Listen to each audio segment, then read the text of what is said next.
Hello friends, Windows 11 की series में आपका स्वागत है। मेरा नाम है वरिंदर सिंह। पिछले सेशन में हमने देखा किस प्रकार से हम डिफरेंट तरह की सेटिंग्स को एक्सेस कर सकते हैं विंडोज़ 11 में। आइए इस सेशन में बात करते हैं टास्क मैनेजर की। अगर आप देखें तो यहाँ पे अगर आपने विंडोज़ के पुराने वर्जन्स में काम किया है जैसे XP, विंडोज़ 7, विंडोज़ 10 या 8.1 या 8, इन सब में अगर आप राइट क्लिक करते हैं नीचे की तरफ तो आपके पास टास्क मैनेजर का ऑप्शन अवेलेबल हो जाता था। लेकिन अब वो ऑप्शन यहाँ पे अवेलेबल नहीं होता। अगर मैं यहाँ राइट क्लिक करूँ तो टास्क बार सेटिंग्स खुलती हैं। अगर मैं यहाँ क्लिक कर दूँ तो ये सेटिंग्स जिनके बारे में हम पहले भी डिस्कस कर चुके हैं पर्सनलाइजेशन टास्क बार में, तो वो सेटिंग्स यहाँ से आपके पास ओपन हो जाती हैं।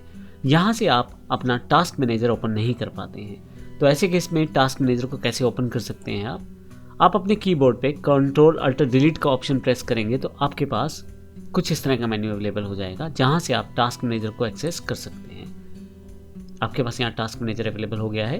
टास्क मैनेजर जो आपको इन्फॉर्मेशन देता है आपके पास कौन कौन सी टास्क इस वक्त अवेलेबल हैं और कौन कौन से कार्य आपके सिस्टम पे हो रहे हैं। तो आप देखेंगे 2 मेरे पास सॉफ्टवेयर रिकॉर्डिंग से रिलेटेड हैं और इसी तरह से गूगल क्रोम, माइक्रोसॉफ्ट एज और योर फोन यानी कि जो मेरे पास मोबाइल ऐप था वो मेरे पास यहाँ अवेलेबल है। किसी कारण से मैं अगर किसी ऐप को यहाँ से डिस्कनेक्ट करना चाहता हूँ या डिलीट करना चाहता हूँ या हटाना चाहता हूँ यहाँ से, तो मैं बड़ी आसानी से कर सकता हूँ। टास्क मैनेजर में दी गई किसी भी ऐप को जो आप हटाना चाहते हैं यहाँ से आप हटा दें, यानी कि ये ऐप बंद हो जाएगी।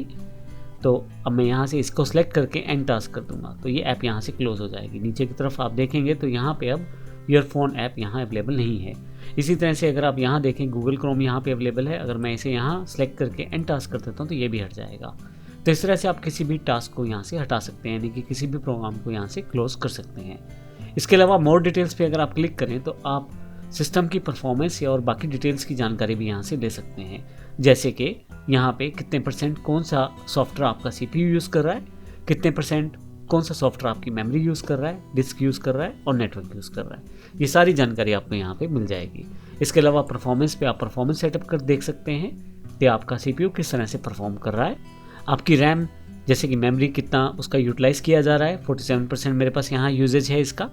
डिस्क का कितना % यूज़ है, वाईफाई का मैं कितना यूज़ कर पा रहा हूँ, GPU यानी कि हार्ड जो मेरे पास यहाँ पे प्रोसेसर यूनिट है उसका मैं कितना यूज़ कर पा रहा हूँ, ग्राफिक्स प्रोसेसर यूनिट का। तो इस तरह से आपके पास यहाँ पे काफ़ी सारी चीज़ें जो है ग्राफिकली शो की गई हैं।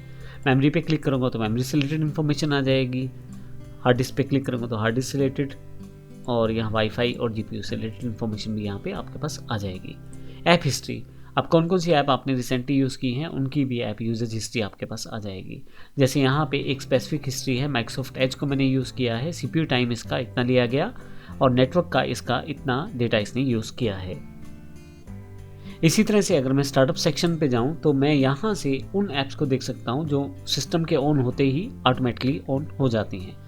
इन ऐप्स को अगर मैं यहाँ से क्लोज कर दूँ यानी कि डिसेबल कर दूँ, जो ऐप्स मुझे नहीं चाहिए, तो ऐसे केस में मेरे सिस्टम की स्टार्ट होने की स्पीड भी बढ़ जाएगी।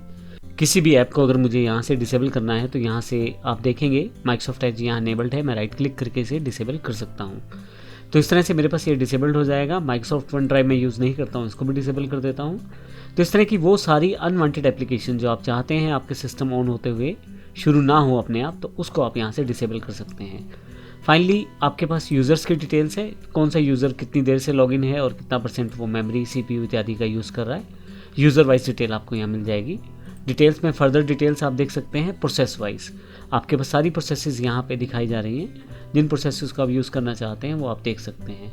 फिर सर्विस सेक्शन आपके पास है, आप सर्विसेज को भी यहाँ से चेक कर सकते हैं और इवन एनेबल डिसेबल भी कर सकते हैं। जिस सर्विस को आप नहीं चाहते यूज़ करना उस सर्विस को आप जाके राइट क्लिक करके अनेबल या डिसेबल कर सकते हैं। जैसे स्टार्ट का ऑप्शन मेरे पास यहाँ पे है, लेकिन यहाँ पे आप बिल्कुल चेंजेस ना करें क्योंकि डिफ़ॉल्ट सर्विसेज रहती हैं विंडोज़ की तरफ से। अगर आप कोई ऐसी सर्विस डिसेबल कर देते हैं जो विंडोज़ को रिक्वायर्ड है तो आपके सिस्टम को चलाने में दिक्कत आ सकती है। धन्यवाद।